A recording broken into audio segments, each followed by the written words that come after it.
আহ, যাই হোক কী বলবো, লাশ নিয়ে যে বিজনেস শুরু হয়েছে এগুলো নিয়ে বলার কিছু নেই।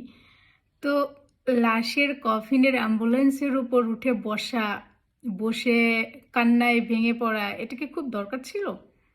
আপনাদের মনে হয় না যে এটা ফুটেজ খাওয়ার চেষ্টা, পুরো বিশ্বকে দেখানোর চেষ্টা যা আমি এক্সেপশনাল, আমি আর 10 জনের মতো না?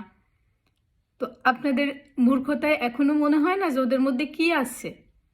আজ অবধি শুধু টাকা খাওয়া, ওই ইন্টারন্যাশনাল লেনদেন ছাড়া ওরা আসলে কি করছে? ইভেন ওরা সবসময় একটা সেফ জোনে ছিল, ওদের কিচ্ছু হয়নি। জুলাই আন্দোলনের সময় ওরা যে 10-15 জন নেতা ছিল, একটার গায়ে কোনো আসর আসেনি। শেখ হাসিনা যদি এতই ক্ষুব্ধ হতো তো সবার আগে তো ওদেরকে মেরে ফেলা উচিত ছিল, বা সেটা তো করেনি। তার মানে পুরো প্ল্যানটা ইউনূসের দ্বারা সাজানো এবং করা ছিল। এই যে ছাত্র জনতার উপর যা টর্চার, সবগুলা বিভিন্ন দল মিলে করছিল। কারণ পালের গোদার একটাও কিছু হয়নি, মাঝখান দিয়ে হাজার হাজার স্টুডেন্ট, অনেক ছোট বাচ্চা, যারা নিরপরাধ দেশের মানুষ, আর এই নিরপরাধ মানুষগুলোকে বাকি দলগুলা মিলেই করছে। এগুলা আসলে বলে কোনো লাভ নেই।